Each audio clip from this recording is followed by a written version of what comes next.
ជាដំបូងយើងបត់កណាត់ប្រឆិតហើយកាត់ទំហំចង្កេះទៅតាមចង្កេះយើងហើយនឹងកាត់សម្រុងបន្ទាប់មកយើងយកទៅផុងទៅហើយកាត់ចង្កេះដើម្បីអ៊ុតយើងយកមកអ៊ុត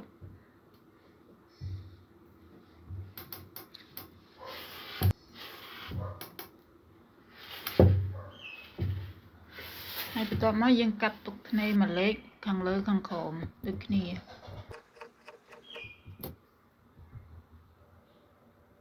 បន្ទាប់មកយើងយកទៅកាត់កណាត់មួយផ្ទាំងទៀតដើម្បីធ្វើតំណប់ពីខាងក្នុង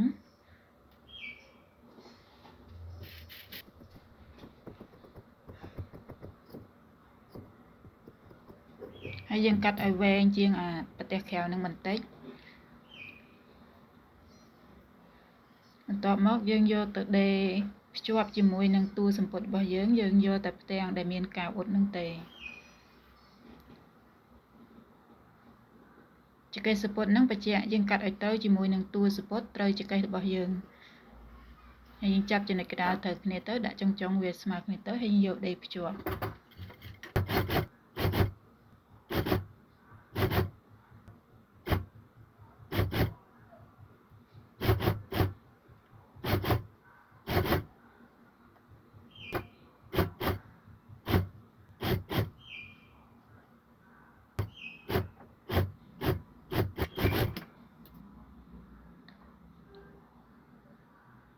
ពេលដេររួចហើយយើងដាក់រូត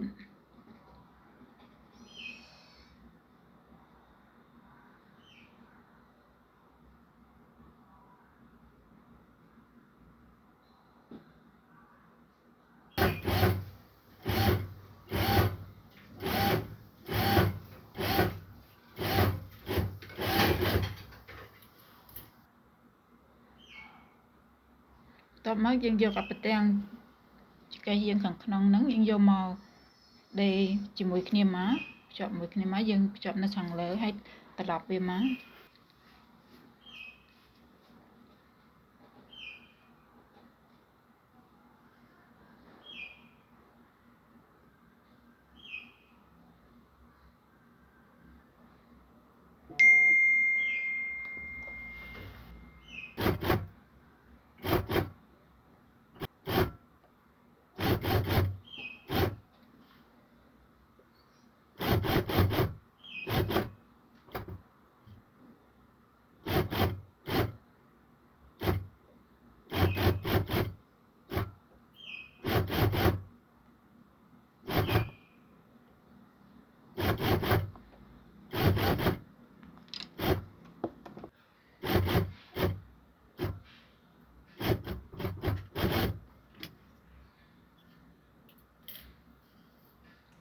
បន្ទាប់មកយើងច្រឹបវាតិចតិចមក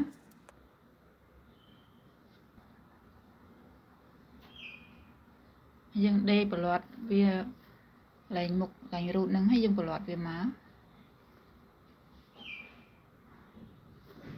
យើងប្រឡាត់សងខាងដូចគ្នាបន្ទាប់មកយើងដេរជាន់ឡើងចង្កេះនេះតែកុំជាន់លើចង្កេះជាន់ចំកន្លះកណ្ដាលទៅកុំអត់ខុសគ្នាវា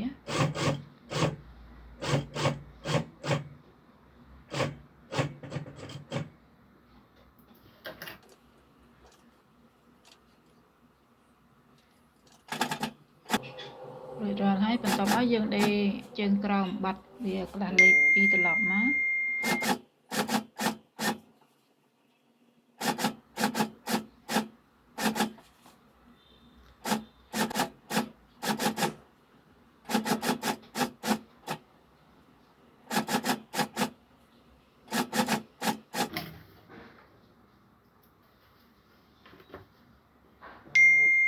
រួចរាល់ហើយ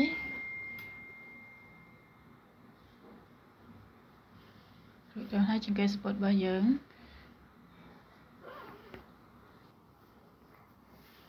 ប៉ុណ្ណឹងជាការស្រេច